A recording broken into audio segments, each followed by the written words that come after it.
tour every year, a gospel charity concert tour, and that'll be in July. And, of course, I did a film last year, which will be seen this year, called... What do they call it? It was filmed in Haiti. And, oh, it's called Small World, that's right, because it's about children in Haiti and how, in fact, even those of us who think we're hard up can sponsor a child. You know what? It'll cost £10 a month to feed and educate, and there's one other item that you can do for 10 quid a month for one child in somewhere like Haiti. Haiti's the poorest country in the Western Hemisphere. It's really not very nice. How do you actually go about raising money for Tear Fund, normally? Well, I mean, Tear Fund is subscribed to by Christians all around the country. They never really advertise, but those of us that know the work they do, it's kind of word of mouth and money comes through. And I mean, I help by doing my concerts for them, and I make these films, etc. So there's all sorts of ways. And kids, a lot of young people around the country, I mean, do all the usual sort of sponsored runs, the sponsored sleeping and all that kind of thing, you know. It captured the imagination of a lot of young folk. I remember when you came back from there, you played me some songs on cassette, and one was a song you'd written yourself, which I remember you actually did on stage. Yes, it was called La Gonave. That's right. I went to a little tiny island off Haiti. It's a little tiny island, and must be the poorest place I've ever been. And it was going across to it that inspired me, really, because we had to travel about 2 hours or so on a rickety old boat, you know, and there was a mist on the horizon, a heat haze, I hasten to add. And it really inspired me. And I wrote about the island before I got there, and it's almost as though my words were prophetic, because I felt like that when I left. It's good, because a lot of people said to me that should have been a single. Well, I mean, I'd like to have done it, but I feel I was a bit worried and scared about stuff I write, you know. I always think, I'm sure someone else is going to write something better than me. It's surprising, actually, after having so many hits and so many years, that you're actually still a bit worried about putting your own songs out. I think it's because music is subjective. Look at all the videos we've been talking about. We're only saying what we like. We're not saying we're right. And in the same way, it's easier for me to judge someone else's song than judge my own song. Because, of course, if I write a song, of course I like my own song. But I can listen to a Alan Tarney or a Terry Britten song and say, oh, yeah, that's fabulous. Oh, no, I don't like that. Whereas I can't do that so easily with mine. I tend to look at mine and say, oh, I like that. And I'm not quite sure whether I'm being balanced about it. You have to go to other people for their opinions. Yes, really. OK, let's go to other people now and have a Nasser on the phone to somebody. Yes, yours is the grey one. OK. And Rebecca Barnfield's on the line. Hello, Rebecca. Hello? Good morning. Where are you calling from? We're in Middlesex. From Middlesex. Right, you're through to Cliff. Hello, Cliff. Hello. How long have you been involved with Tear Fund? And how does it feel when you go to the very poor areas of the world? Well, funny talking about Tear Fund, isn't it? Well, in fact, I've been involved with them for about, I think it's about 12 years. I wanted to give my time and my money away, but not just to any old organisation. And someone suggested me meeting up with these folks, and I met them, and we did one concert at the Albert Hall. And it was so successful that it's kind of grown so that now every year I do a touring, it patterns about 3 weeks in the year, the month of July this year, in fact. And how does it feel when you go there? Well, I tell you what, I learnt one thing. Guilt is not the way to feel, because originally I began to feel very guilty about what we've got in this country and what I've got personally. But I think it's far better if you go somewhere like Haiti and feel grateful for what you've got. And you're so grateful for what you've got, you're prepared to give your time and your money to help. Not because of guilt, but because of gratitude. So I have mixed feelings when I go. It's very sad when you think of Ethiopia and places like that. But I think that it should force us, really, to feel grateful for what we've got, so then we'll help with the right motivation. Does that answer your question? Yes. OK. Thanks. Thanks for your call. Bye-bye. Right, and Joanna Salter's on the line. Hello, Joanna. Hello. Hello, you're through to Cliff. Hi, Joanna. Okay, hello. When you became a Christian, did it affect the music side of your life much? Well, it affected every side of my life, really. Musically, of course, I can only ever be a rock and roll singer, and originally, I have to admit, I didn't think I'd be able to keep it up. You know, I didn't think it was right for me to keep it up.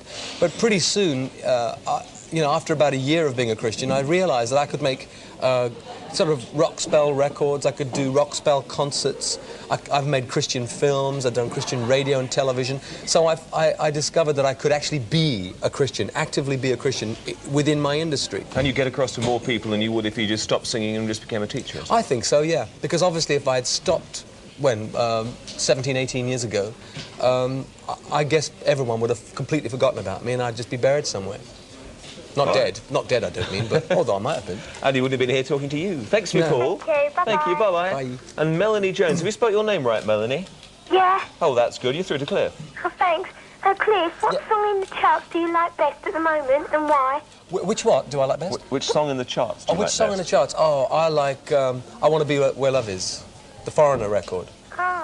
I really love that song. It's funny, I've often recorded ballads in my own time, and quite often, you know, when you want to release a ballad, record companies will say to you, oh, it's terribly difficult to get them played on the radio and hard to get them in the charts. And would you believe the last 2 #1s have both been ballads?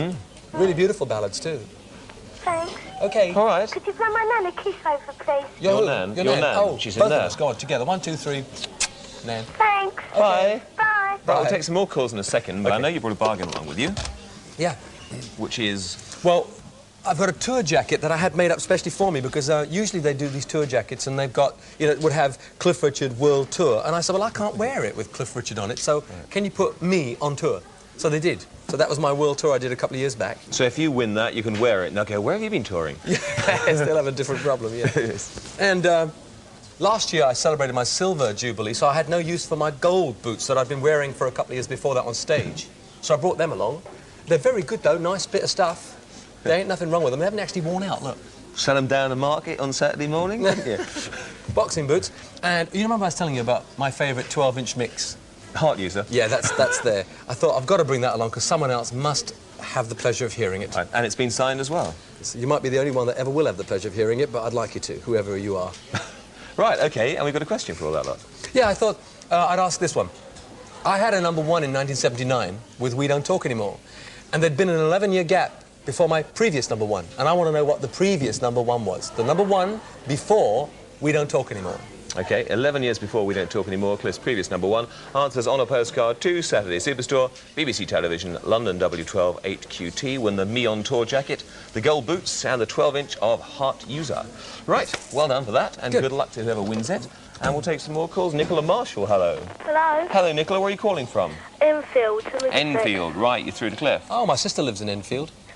Just down the Hello, road. Cliff. Yeah, hello. Did you have any childhood heroes? Oh, yeah, I mean, all my heroes were kind of singers, though. Elvis, Little Richard, Jerry Lee Lewis, the Everly Brothers. I mean, they were all the people that I really sort of hero-worshipped. I wasn't too heavily into football after the age of about 14, funnily enough, so I never really got into kind of footballers. But, I mean, that's the kind of thing boys normally like, isn't it? But I tended to go for singers, I'm afraid. OK. Yeah. Could Cliff say hello to my mum and give her a kiss because she says she's your #1 fan? What's her name? Jenny. Jenny, I love you madly, and you're a woman of taste. All right. All right then. Thanks. Okay. Jenny, get up off the floor. Jason Webb, there's an illustrious name for you. Jason, hello. Hello. Through to Jason, Cliff. hi. You know Gary Newman's name's Webb as well, and my name's Webb. We were going to bill you as the wonderful Webb brothers this Yeah, morning. I know, yes. What can I do? What can I answer for you? Your name's same as mine, Webb. Yep. What, did you get called any nicknames like mine at school?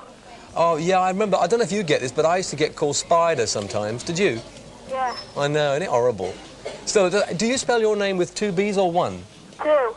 2 B's, that's the same as ours. So it's the wrong spelling, but people just used to call me Spider all the time.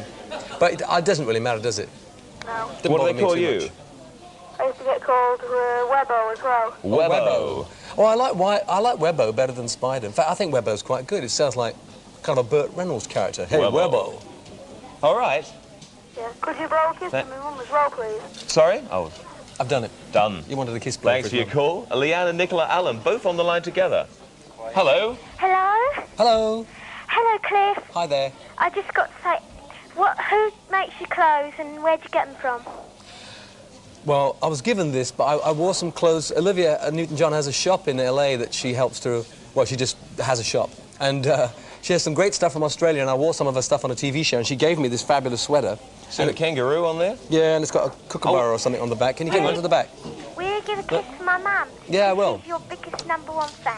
Oh, another one? Yeah. I'm fed up with all this. Actually, with a kangaroo on there, it must be a jumper, surely. It is, right. yes, I've only jumped out. Sorry. Do you get any of your Tina clothes in Yuki. London? Sorry? Oh, yeah, I do get some of my clothes from London. Yes, I do. I have some of it made, and fortunately, I'm of the sort of average build, so that I can buy things off the peg, too, which helps. Where? Oh, dear, am I allowed to say? Well, I'll tell you what, South Molton Street's very nice, a place called Ebony. Fabulous, and I go to Andres of Fulham to have it made. All right. Oh, that's great. Well, Thank you. Thanks very much. Bye-bye. Bye. And Tina Yuki. Hello. Hello, Tina. Do you still enjoy singing as much as you did when you first started. Oh, yeah. In fact, funnily enough, I was saying to someone the other day, I think it was a disc jockey somewhere, that I think it's better now to be able to sing because, you know, the equipment that you have to record with now is so advanced and so fantastic. You can do so much on records. It's when I go into a recording session now, I really look forward to it. I'm never quite sure what's going to come out the other side, but you really look forward to it because you never know what magical sounds you're going to hear next. So I much prefer it now. All right. Yeah, and can you say hello to all my school friends at Birch Hill? Hello. My sisters Joanne and Stacey. Joanne and Stacey, hello, and all at Birch Hill School. Thanks Hi. a lot. Thanks. Okay, bye. Bye. Bye. I'm afraid that's all the calls we've had time for. If you tried to get through and you couldn't, I'm sorry. Cliff, thanks very much for taking them. Hope Pleasure, you Mike. enjoyed No, it. it's I did, yeah. Good luck with Heart User. Thank you very much. We'll be back to say goodbye in a moment. Firstly, we have got a record which I hope is going to go in the charts fairly shortly. This is the Monochrome Set and Jacob's Ladder.